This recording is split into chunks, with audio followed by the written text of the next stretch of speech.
Welcome, everybody. This is the Rotary E-Club of Silicon Valley, and every week we bring you the stories of people who make the world around them better in all sorts of ways, locally, globally, and digitally.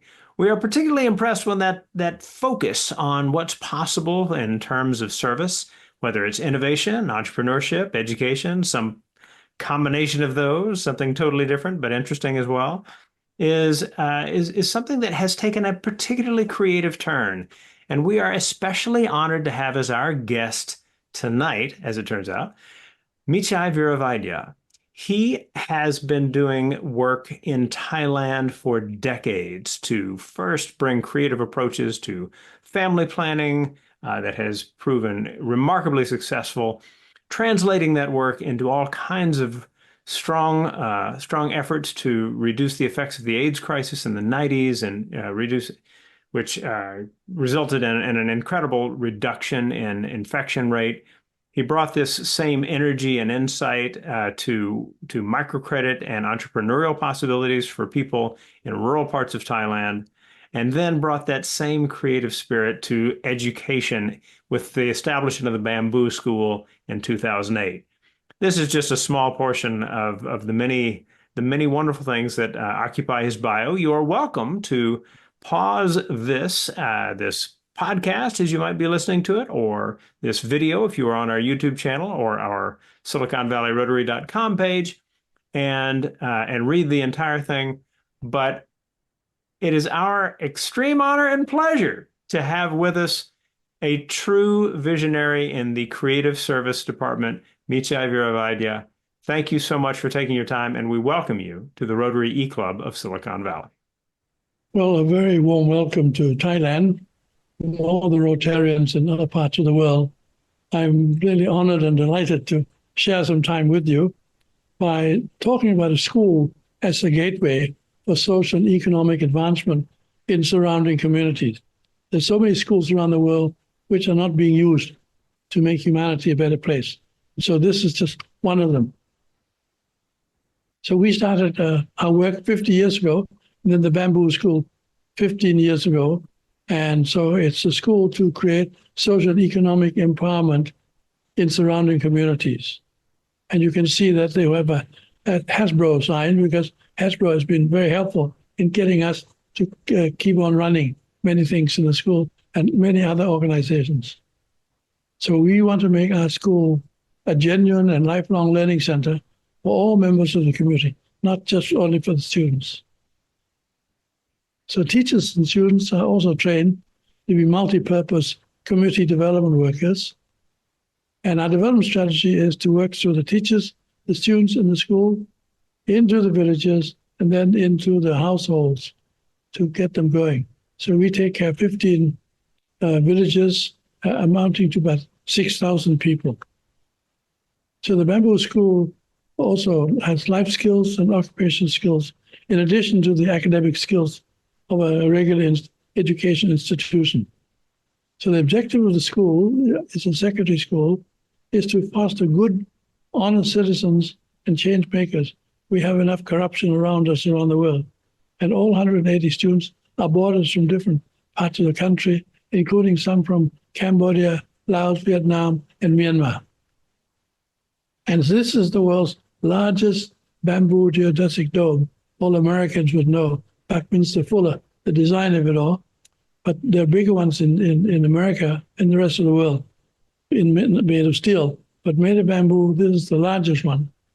And again, with much help from Hasbro as well as Salesforce to get our activities going. So the dome can accommodate 500 people, and students at this school help to manage the school, led by student government and student committees comprising students from all grades. So they help to run the school. They don't waste time on mobile telephone. They're only allowed to use mobile telephone for 1 hour per week. And this is a government meeting. They're elected and developing leadership skills. And students are responsible for all purchases in the school: software, hardware, food, vehicles, all student admission. So they interview incoming students, and they also interview incoming teachers. So they're involved in their own future as well. And so here's just checking on food prices in the market at 4 in the morning every 2 weeks to check with the competitor's price. And also we have a student audit committee, just like any company. The students purchased motorcycles, the teachers went along to be with them. And so here's students interviewing incoming students, prospective incoming students. And they ask many, many questions. And then they decide who should be permitted to enter. And again, empathy is very important. All our students must sit in a wheelchair 1 day per month. And they came up with the idea that wheelchair people can also grow vegetables. So this is using wheelchair and cement rings to grow vegetables. So the wheelchair, you can lean down and grow vegetables as well as rice. This is designed by grade 10 students. And also it's colorful. So we use for people who are poor, little land, little water, and little labor. And again, using recycle, car tires, and many other things. So loans are also provided to students to be involved in all types of businesses so that when they leave school, they will have many, many skills. This is one of the mushroom businesses done by the students. It's a very rewarding vegetable program. Also bean sprouts. And if you grow rice, in 1 square meter, you get 5 baht, which is a third of $1. But if it bean sprouts, you earn 23,000 baht. Mushroom, 6,000 baht. Sunflower green, 14,000. Comes to 3 square meters comes to 43,000 baht, or $1,200. One 3 square meters, compared to 15 baht for rice. Again, so we want to make sure we grow the things that earn good income for the poor. Again, the hydroponic vegetables are grown in the school. These are operated by 7th grade students, and also melons grown in cement packets. And also we learn sign language, because there's almost 500,000 people who are deaf. We can't speak to them. We must learn how to speak to them. And so we learn sign language. We, in return, help them whatever they would like us to help them. And so the school fees, this is not a school free. Everyone pays. They're not beggars. They pay in what they have. So they pay in goodwill and spare time. So they must pay school fees in 800 hours of community service and 800 trees planted, half and half by students and parents. Again, it's not free. And this part of that community service, those who want to be teachers, they go out and teach primary school and secondary school. And also we have life-saving pool in the swimming pool by Hasbro to save lives. Four students down every day in Northeast Thailand. So this is saving lives. Also, the bamboo schools are now working with the elderly people. We now have 15 million people who are in the elderly group, and they need a lot of help. So we're working with the bamboo school to work with the elderly. So they're now growing mushroom, vegetables being trained, loan funds being provided. And now we want to make the school a country club for the elderly. Both parties have a lot to contribute. And so here's the elderly and young establishing their vegetable farms together. And so right now we have new partnerships with 240 schools. They've come to us and asked, could we help them to turn their school into something like ours? So we've been able to go to the private sector to get some funds to help us, such as the companies already named. So what we want to do is improve the quality of life and food and income in surrounding villages of these schools. So here's a student-grown melon. These are grade 3 students who are very good at growing melons. And now these are mushrooms grown by kindergarten children. They say good morning to the mushroom every morning and say good night before going home. And so this is another school, everything on cement, using cement ring and car tires. And again, in buckets. All these, no land at all, on cement and on very bad poor soil. And some are selling their vegetables online. So these are just after a few months of helping with these schools. They're very keen. And we would like to do more, but we require assistance.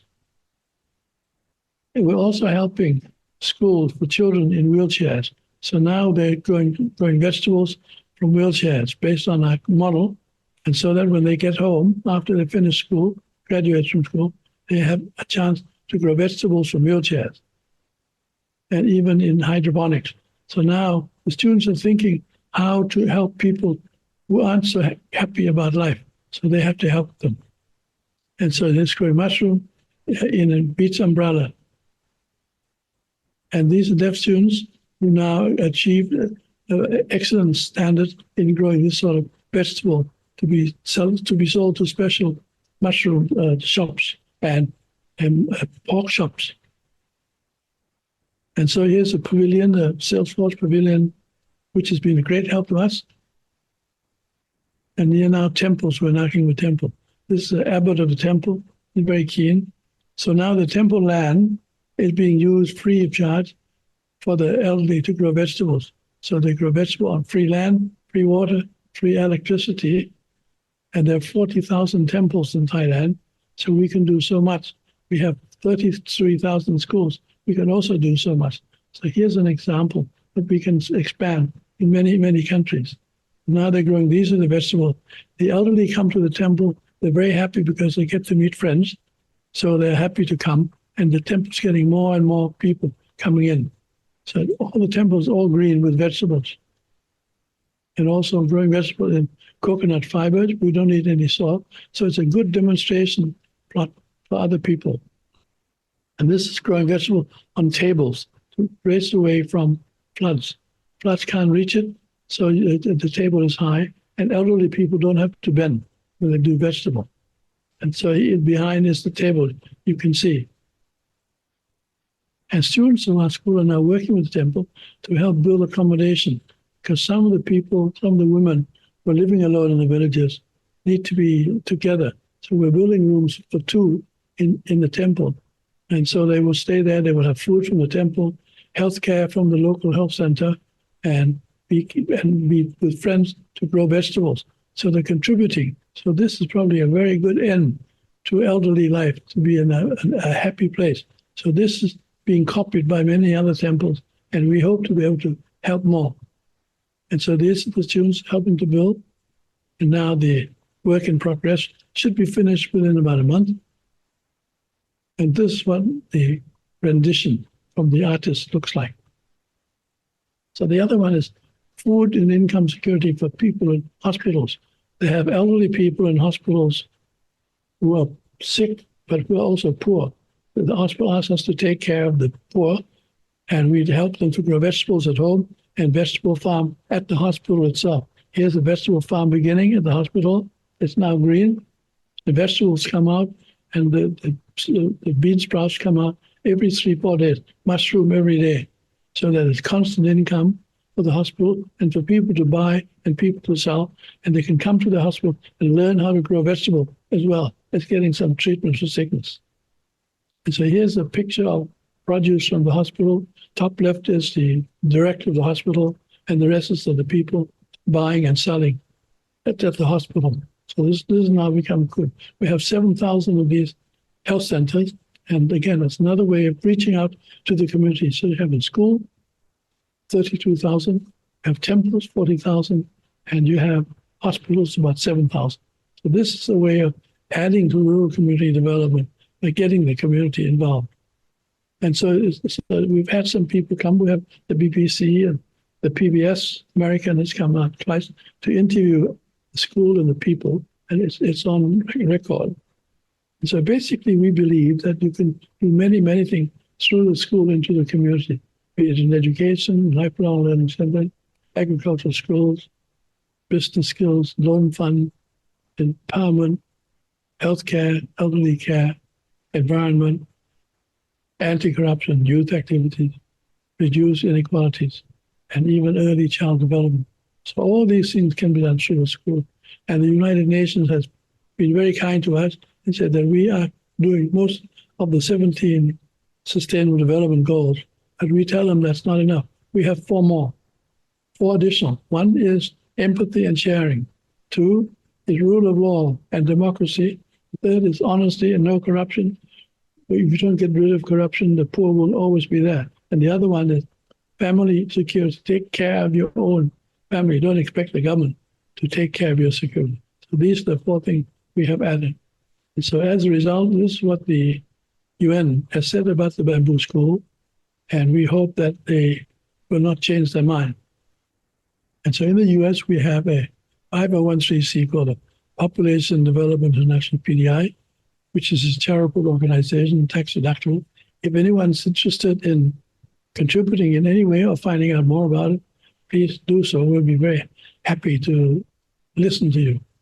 And so that if you want to send any donation, these are the things you can do. This will be left on tape, so you can look at this later on. So thank you very much for giving me this time, and I hope that you will have learned something, and if there's something I can help you with, please let me know.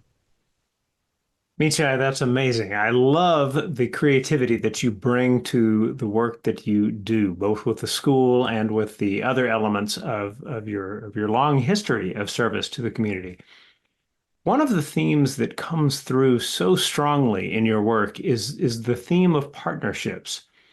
Did you find that there was something about how you approached partnerships that was especially successful as you sought to get different groups involved in the population efforts early on, and then finally all the way through to the educational efforts you have now? Well, I learned probably from being away from home. I went to school in Australia, so I had to learn how to communicate and find partners with people who will be kind to you, to be friends. So that was the beginning. And then when I got back, I was working as an economist, but I also taught at university. So I learned how universities work. I was in the government. And then I had a radio program every night for 6 nights of the week. So I learned about how to work on radio and also on television. I was a sort of a television soap opera star. So in between, I learned how to operate with people, elderly people, young people, educated, and so on. So to learn how to communicate. And you need partnerships. You need partners to help. You can't do it alone. And But we love that. those partnerships, those successes, it is so common that when someone is successful with the things they do, they generate a certain kind of opposition. You seem to have quite cleverly found a way to work with anyone who might have found fault in some way with what you do. And so when you think about your experiences in Thailand, is there something about your approach that has made it Well, easier? probably the first one is to realize that change or development is the disturbance in the socioeconomic patterns of the lives of people, any change in any country.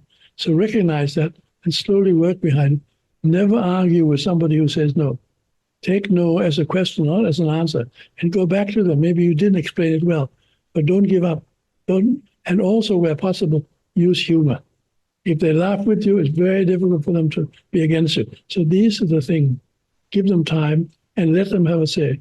The other one that's very important is if you're helping, say, women in Thailand on birth control, we get them to help us. They were able to distribute contraceptives as shopkeepers. Get them to be involved. Don't just do everything yourself. You're no Superman. They're the ones who make it work. I think that faith in others is another recurring theme in your work. The idea that you can get the military to work with you, or cab drivers to work with you, or the list goes on and on. As someone who has seen your TED Talk from 2010, the central role of humor is an obvious piece of that. Is that what you would point to as something that becomes an important part of how the children are educated at the Bamboo School as well? Well, I've not been able to try to sell anything evil. I believe what we were trying to do was to introduce positive changes. And once people recognize that, they put down their red flag and listen. And they can join in fine. If they don't join in, that's all right. So we never oppose them. And so in the end, they come around and say that it must make sense. And the students are also in the same thing. We get them to do many things that, for instance, we we sing the national anthem in all schools in Thailand at 8 a.m. in the morning. And I said to the student, why do we have to do that? There's no law. Why don't we sing it in the afternoon after school? So that's what doing. The nation's still there. I don't have to rush to it. Again, to let them see the other side of the temple, to let them understand the major things that to ask questions. Why are we doing it? What are we doing it? And let them realize that they need to help other people. And we also have in Thailand a lot of shrines, hundreds and hundreds and hundreds, and where people go to ask for a favor, also for me. There's no place to go and ask for somebody else. So we built a shrine at our school to people to offer to other people through the shrine. Just for instance, when King Charles was ill, they went to the shrine and wished him well. So we call it the Good Wishes Shrine. When others only have Give Me Shrine. So this is Give You Shrine. So this can be done elsewhere too. And people aren't opposed to it. Well, that is something that should be replicated in every school everywhere, I do believe. Well, when you talk about helping students think about helping others, though, you're not limiting this to simple charity. The prevalence of entrepreneurial possibilities in your work is another theme that I'd love to explore for a bit. You had a slide, for example, that showed the kind of earnings that come from growing bean sprouts and sunflowers, as opposed to just growing rice. And so is that thought about helping students begin to think about business possibilities integrated into a message about serving the community? In our case, every student must be involved. Every student has $800 loan to do business, and they must repay. And now I'm trying to convince a major bank, a government bank, to introduce loans in every school, primary school and secondary school. They need to learn how to handle money at school, not after school. They have to learn how to do that at school. Now, the minister has just spoken and said that they want many schools to be based on the bamboo school, and they must learn how to do business. So now it's become a regular thing that you need to learn how to do business as well. Otherwise, you will have to migrate to earn money in a factory, and then later on, send your baby home for your grandparents to take care of. So that's not a very good, healthy life form for young children or mothers. And one point that many people ignore right around the world is that this sort of thing where poor women have to leave to earn income is the basic denial of human rights of a woman to be a mother and a child to be a child. These are the things we must also consider, not just economic income, but the other side.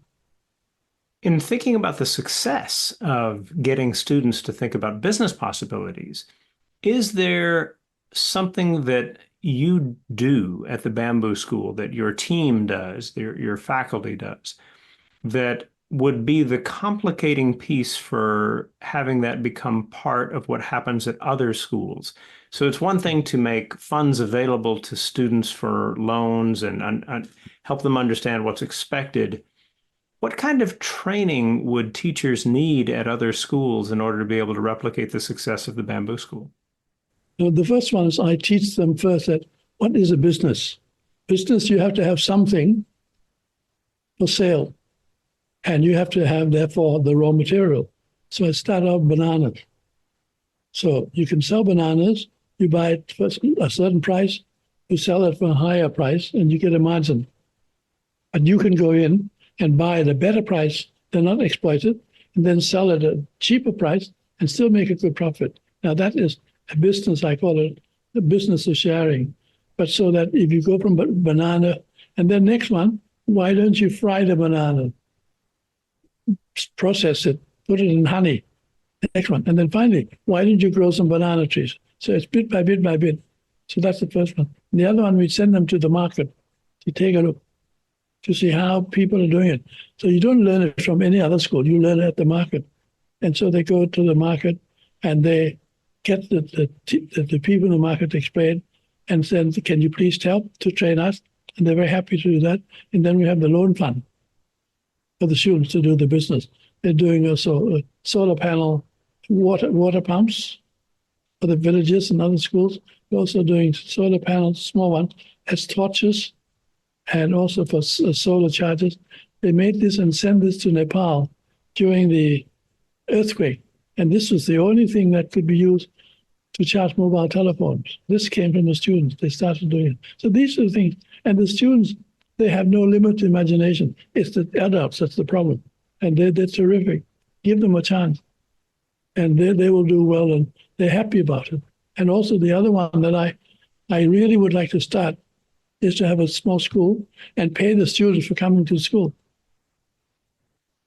Everyone works for salary. Teachers work for salary.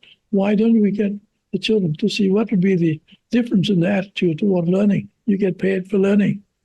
And that's one thing. But what we're starting off with is that we're giving money for every percentage of your exam. We give you 1 baht. So it's 100 baht. It's 400 baht. It's about $3. Everyone gets it. So that in the class, the highest and the poorest, lowest come together and average out. And that's how everyone gets. So you know how you help the people at the bottom, and people at the bottom know how you drag the people at the top down. But I would love to start a school. I'd love somebody in Rotary to give them a chance, start a school, primary school, and pay kids for coming to school. I love it. The idea that also what students can do is to inspire their families to become part of solutions in the community is within the concept of the Bamboo School. You talk about how the tuition is planting trees and things like this. Is this one of the ways that you rally a community around a school, by having them experience something together like planting trees? Oh, they like this very much. They participate with the school. And now that's why the temple now is moving along very strongly. They like the temple as well. So we have the school, the temple, and the health center. So all of these are people organizations to keep on pushing activities rather than leaving it to the government.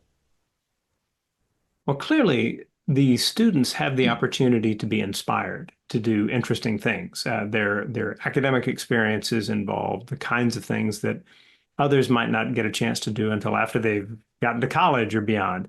So that opportunity to be inspired is very powerful. For you, in growing up, going to school in Australia, the other experiences you had in the 60s, was there a moment of inspiration that led you to feel like you could make a significant difference in the lives of others, as you have gone on to do? I think I observed it as a young child. Both my parents are doctors, and they had a clinic in town. They had one at home, at the back door, for people who didn't have money to come. So they had a free clinic as well as a charging clinic. And I saw that you could do these things without even being tired. And they were happy about it. So I shared that right from the beginning. So I knew that if I were to do something and let somebody else benefit from it, it's fine. So that was the early beginning. I think it's important that parents should show kids about sharing. And I'm proposing that we teach about social entrepreneurship in every school, from primary school upwards into secondary school. And so when I'm now starting what I call Saturday school at the Bamboo School for kids from primary school, from grades 3, 4, 5, 6, to come and learn about business and go to the market and have a loan fund to really do business. And you can keep the money. So we're teaching other schools to do it. And I think this can be done in other places. So again, we need to just explore, show it can be done. Governments and others can follow. If I remember correctly, one of your parents is from Scotland. Is that correct? Yes, my mother's Scottish. And so having grown up not just in a home where there are two professionals, but two people of different cultures, how has that informed how you worked your career, and especially in terms of the service that's a part of your career? Very interesting. My mother would speak to all of the 4 children, me too, in English, and we would reply in Thai because we didn't know English. And so she understood Thai, but she would never speak to us in Thai, in English. And sometimes I would ask my sister, who was older and knew more English, ask, what did mother say? So that was how I learned in the family, learn English, and then went on to learn through other systems. Just realizing that it's not difficult, but you have to be wise, not to jump to it all at once. So here's a household. My mother's white, my father's brown, because they didn't make any difference in that. So not to us. And what should I like? Should I like brown or should I like white? Second one, my father's a Buddhist, not great Protestant. My mother's a Christian, Presbyterian. What should I be, a Christian or a Buddhist? Most kids don't choose their own religion. Their parents choose for them. So in our case, let them choose their own. So we went to both a Christian school and Buddhist school, and they said, you decide what you want to be when you're old enough to decide. I still haven't decided. I still like both religions. So I'm telling kids at school, why can't you have two religions? Why can't you have two religions? Why only one? You have two cars, you have two friends. Why can't you? So the kids are beginning to say. So we're getting to learn about other religions and accept the good thing. You can have three religions even. Again, these can be done for the kids. Well, we seem to have come back full circle to the volume of creative ideas that you bring to everything you do, and what a joy that is.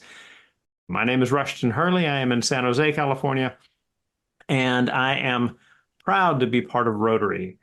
So many people in so many places working to make the world better. And I think we can all take as inspiration the kind of drive to make amazing things happen that Mechai has told us about today. Mechai, before we finish, we always hand it over to the speaker for the final word. What would you like people to have clearly in mind as they finish watching this video or listening to the podcast? Well, first of all, thank you very much for including me in your life, a part of your life today. And I hope there's something that you can share and encourage each other and encourage me. So you can write to me and say, look, why don't you do this or that? Or ask questions. We'd be delighted to communicate.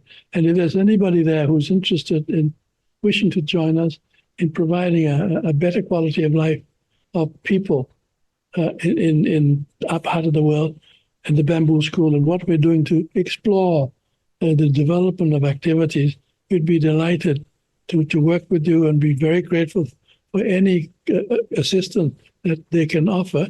But more importantly, if there's people who want to come out to Thailand to volunteer, have a holiday, we'll take care of your food, accommodation, and you can have a good time. So if there are people who retired who want to have a bit of good time, come and learn about here. I know retiring in America is good, but trying retiring about here. So that's another one I'm doing it. So we want the elderly people to help elderly people. Thank you very much for having me.